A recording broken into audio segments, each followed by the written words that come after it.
Part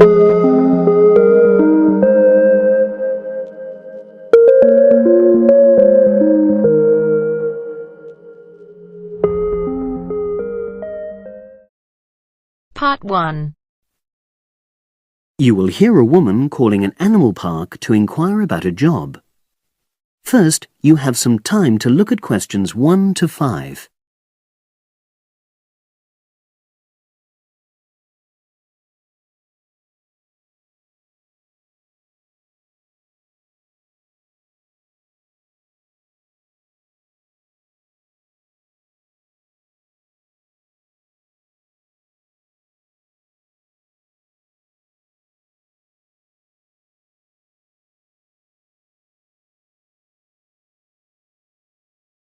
Now we shall begin.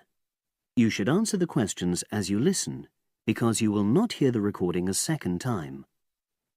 Listen carefully and answer questions 1 to 5.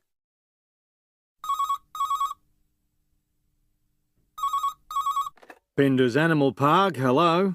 Oh, hello. I'm ringing to ask whether you have any jobs available.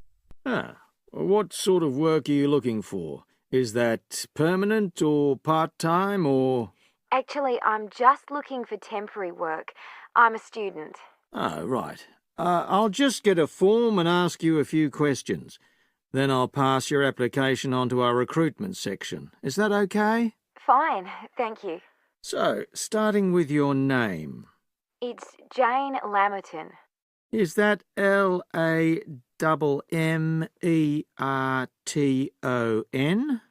There's only one M in it. Oh, right. And your address? It's 42 West Lane. Right. And is that in Exeter? Yes. Okay. And can you give me your mobile phone number? 07792 430 921. Right. Now, the next thing is, when are you available to start work? I finish college on the 8th of June. That's in 3 weeks' time. But I can't start work till the 11th because I've got a hospital appointment on the 10th of June. No problem. Now, I need to ask you a few questions about the type of job that might be suitable. Do you have any particular kind of work in mind? It doesn't necessarily mean that you will get work in the field that you want, but I can record your preferences. Well, I'd do anything. And I have worked as an assistant animal keeper before, when I was still at school. But I'm studying at a catering college now, and I'd really like to get some experience as an assistant cook, if possible. Right. So that's your first choice. Have you done that kind of job before? No, but I've helped my aunt sometimes. She runs a cafe in Exeter. Would you say you've got any relevant skills then? Well, I'm used to using the kind of equipment you usually find in a kitchen. Before you hear the rest of the conversation, you have some time to look at questions 6 to 10.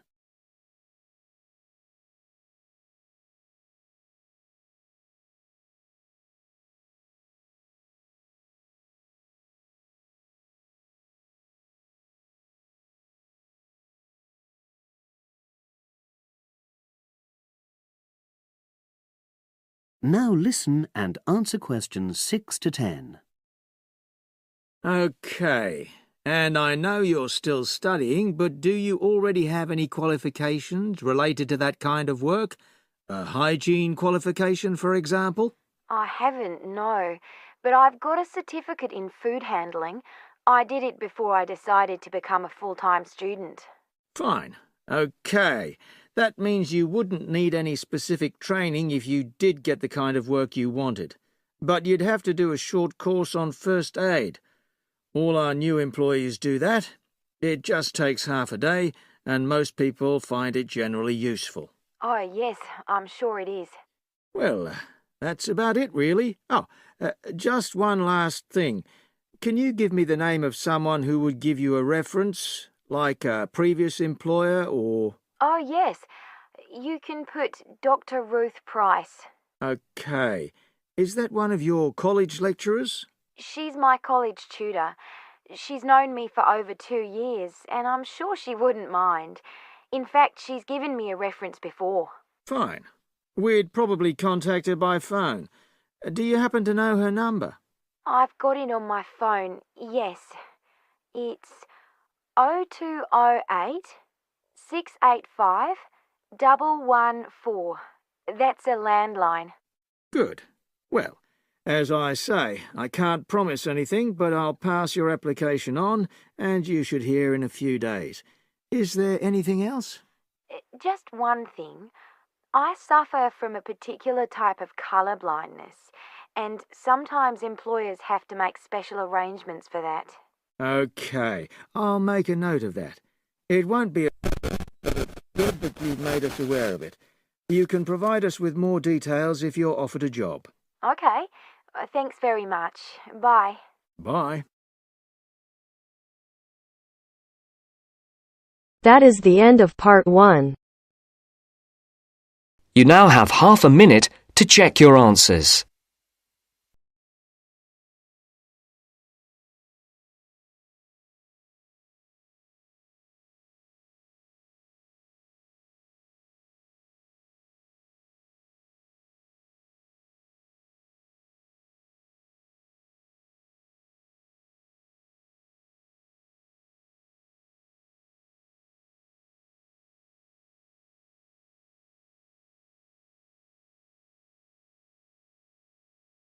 Now turns to part 2.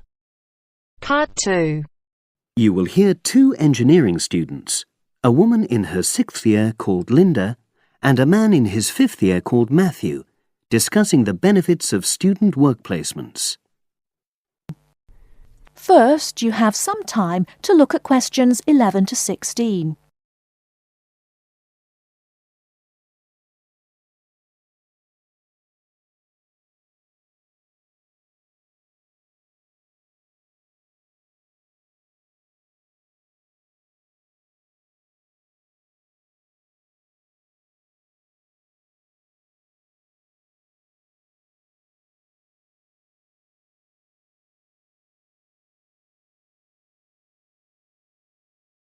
Now, listen carefully and answer questions 11 to 16.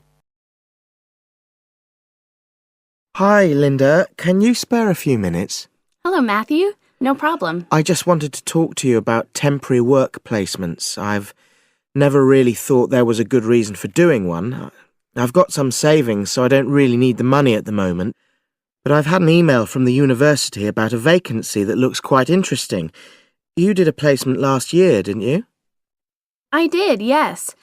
In my case, I wanted to find out if I was making the right career choice before I began applying for permanent jobs.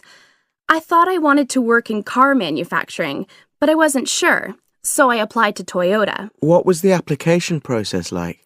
Lengthy. There were a lot of different parts to it. The dullest one was a psychometric test.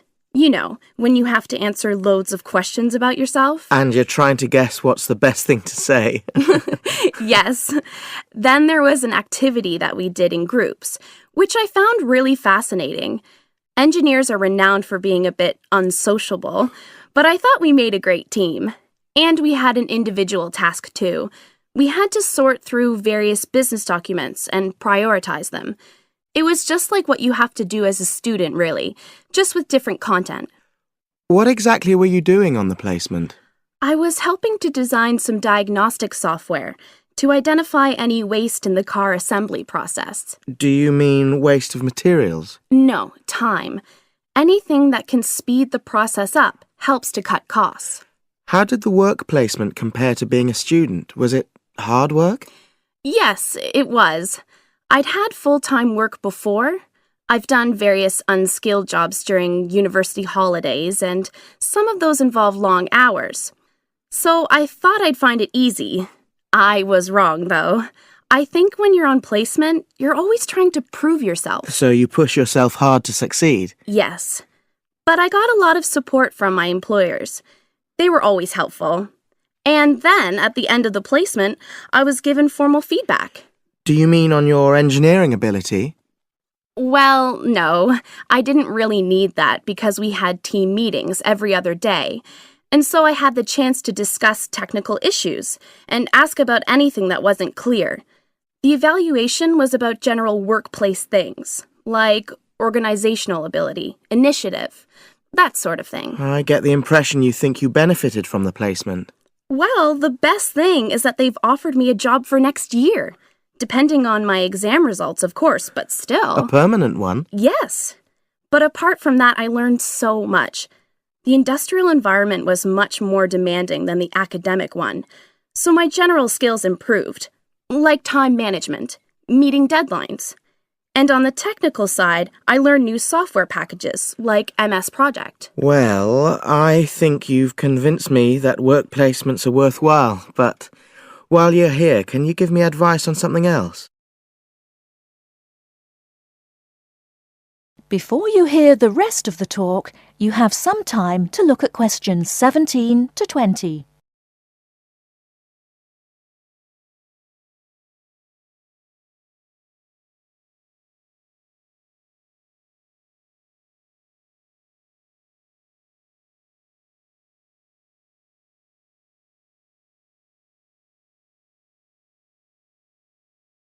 Now listen and answer questions 17 to 20. I'm about to make a start on the engineering materials module, and I've got a book list here. Can you have a quick look and tell me what you would recommend? That's if you can remember. Let's see. I do remember some of them. Yes, this one, The Science of Materials. I found the subject quite hard generally, but this book is very accessible, so it suited me. It doesn't cover everything, though. What about this one then, Materials Engineering? Oh, yes. I do remember that. But it's a bit out of date now, isn't it? Unless it's a new edition. I don't think so. But what I liked about it were the pictures. They really helped to understand the descriptions. It's useful just from that point of view. Let's see, what else? Oh, yes, that one there, Engineering Basics. I think out of all these, that's got the widest coverage. But I've looked at the contents page and it hardly mentions nanotechnology. Yes, you're right. The evolution of materials does, though. It's a recent publication, so it covers all the latest developments. It's a bit thin on the 1960s, though, and that decade was quite important. Well, it sounds as if they all complement each other in some ways. I don't suppose you can lend me... That is the end of part 2. You now have half a minute to check your answers.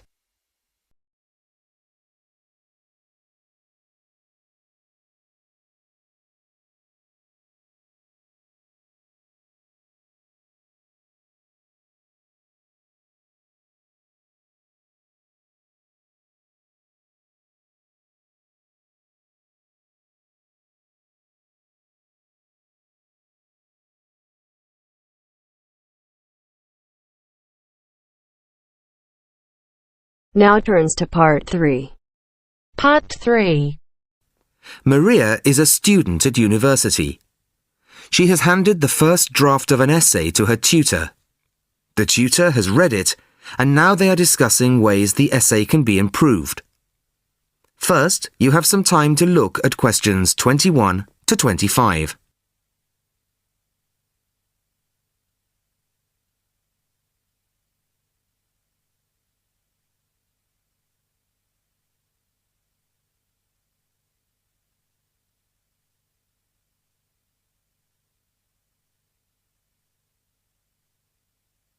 Listen carefully to the first part of the conversation and answer questions 21 to 25. Well, Maria, I have to say I was quite impressed by your essay. It's a big improvement on the last one. Really? I'm glad. I put a lot more work into this one. I really spent ages on it. And it shows. You've addressed most of the problems I pointed out last time. In particular, the style and language are much more appropriate for an academic essay. So that aspect is okay? Absolutely. If you carry on like this, you shouldn't have any significant problems in that department. That's a relief. I've been quite worried about that, although I've been reading a lot of other essays to try to get the right style. Well, I'd say you've been successful. There are just one or two minor things you could look at. Your punctuation's quite basic. It's really just full stops and commas. And parentheses. Brackets? Yes, brackets if you prefer. In academic writing, these are best used only occasionally, if at all. You use them rather too often. Okay, I see. And I'm sorry to mention it, but your spelling. I know. But I'm working on a foreign computer. The spell checker doesn't work for English. Are you sure? Have you tried changing the setting to English? No, I haven't. Well, I should see if that's possible. I haven't marked you down this time, but, well, some of my colleagues are a bit old-fashioned about spelling. I'd try to get that sorted out if I were you. Okay, I understand. I'll try to change the setting. Before you hear the rest of the conversation, you have some time to look at questions 26 to 30.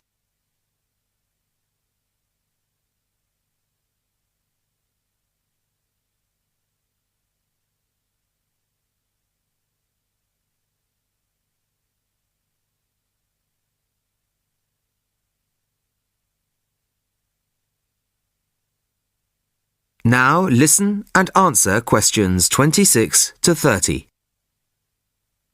The only major problem I have with the content of your essay is the introduction. The introduction should, well, introduce the theme of the essay. You've put some of the most important points there. For example, this bit.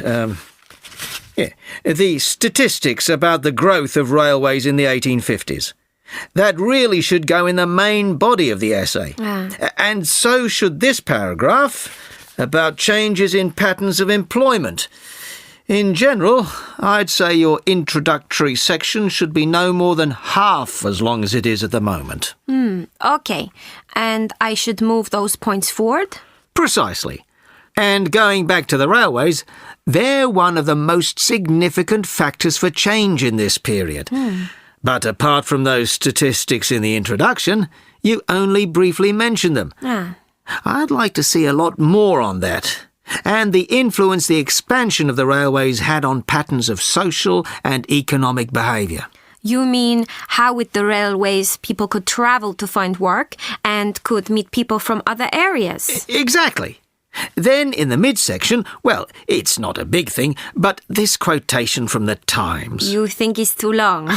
Well, you said it. I couldn't think of a way to shorten it. Do you think it's really necessary?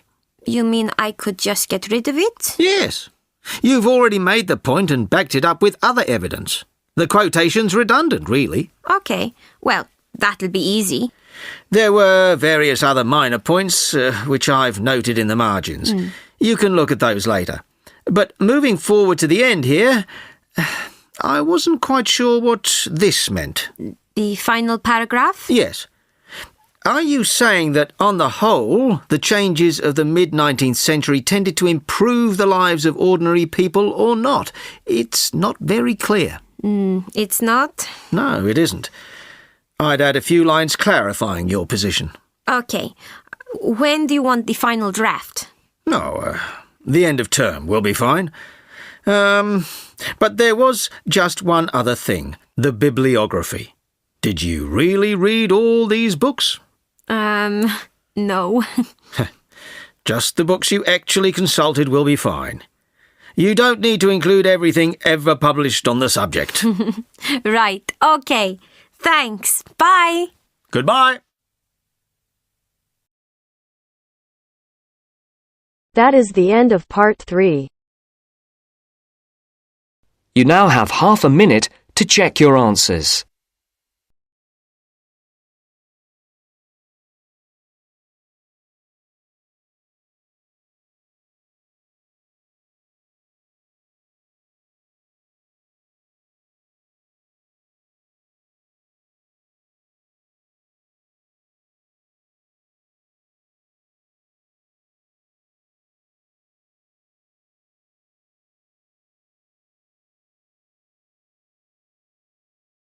Now turns to Part 4. Part 4. You are going to hear a lecturer giving a talk on a type of fundraising for business called crowdfunding. First, you have some time to look at questions 31 to 40.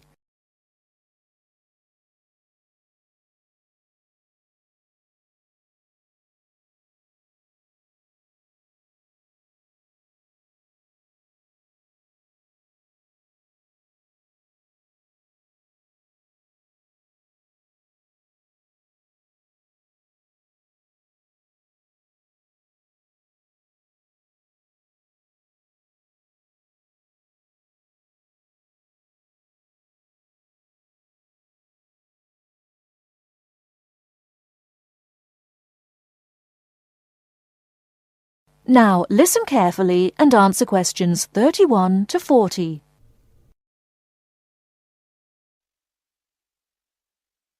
Good morning, everyone. Today, we're continuing our look at funding opportunities for small startup businesses. The emergence of social media has given companies the ability to connect with fans and potential customers directly. On the back of the growth in social media, a model of raising finance has emerged known as crowdfunding. This revolutionary way of raising finance began with micro-lending in the 90s. More recently, an equity-based model has emerged that allows people to invest directly in a new company. We're going to examine this in more detail later, but let's turn first to a third model, which I'll term a fan-based model. With this model of crowdfunding, individuals are encouraged to give an amount of money to support the launch of a project or initiative without the promise of any financial return. Instead, there's a reward for donating. This contrasts with the micro-lending model, which would require a return on investment, and the equity-based scheme, which may offer shares. Crowdfunding portals or websites allow the business concerned to present the initiative along with the financial target required. There's a fixed time limit for fundraising, and if the target amount is reached, all donations are paid to the company or individual. Whether it's an author planning to write a new book, an independent film company looking to make a new film, or a technology company with an idea for an app, the person or company needing funding would turn to its fan base for support. This is managed through one of the many crowdfunding online portals that have emerged. Of course, a fan or supporter of a particular initiative is likely to give money anyway. But donation-based crowdfunding will often make donating even more attractive by offering a rewards-based incentive scheme. Let's take a film company, for example, that needs funding for a new film. For a small set donation, the donor might be offered a free ticket to the premiere or a DVD of the film. A larger set donation might be rewarded by the chance to attend a launch event when the film goes live. Those people who make bigger donations could even be offered the chance to meet the cast of the film, whilst the highest level donation could see the person's name mentioned in the film credits. For companies that already have a significant fan base, crowdfunding offers a fantastic opportunity to raise money quickly from a large number of people, each of whom donates just a small amount of money. Compare this to the time and effort that would be needed to sell your idea to investors or your bank manager, particularly in an age when raising finance can be difficult. The company may also have links with partner companies or organizations that run fundraising events. In this case, you can significantly increase participation by working with these organizations to promote your crowdfunding project. Another significant advantage is that you can reach out to your fan base for feedback on the project while it's being developed, thus making the final product more appealing. Crowdfunding enables you to raise awareness of the product at an early stage, thus increasing the potential for sales. With so many people behind you, it can also act as a great incentive to get the best possible product out on time and on budget. However, there are disadvantages to bear in mind. The model can be described as all or nothing. If you don't reach the monetary target required in the agreed time all promises of donations are cancelled and no money is paid, leaving you back at square one. Should this happen, or still worse, you receive the funding but are unable to come up with the product, not only will your fans end up disappointed, but the portal will record the fact that you failed to reach your target, or that the initiative failed. Fulfilling all the pledges that you've made to people can also be very time-consuming. For example, remembering to send out copies of books or free cinema tickets can sometimes be forgotten in the excitement and frenzy of launching your product. People sometimes forget to factor in the cost of rewards when calculating profit margins. But these can be significant. And finally, if you have a small fan base, for example, you're a new company or have a small social media footprint, raising awareness of your initiative will be challenging. These drawbacks aside, donation-based crowdfunding is a wonderful opportunity for individuals or small startups to raise funds for that exciting new project whilst reaching out and connecting to the people who are most likely to support and promote your work for you. That is the end of part 4. You now have half a minute to check your answers.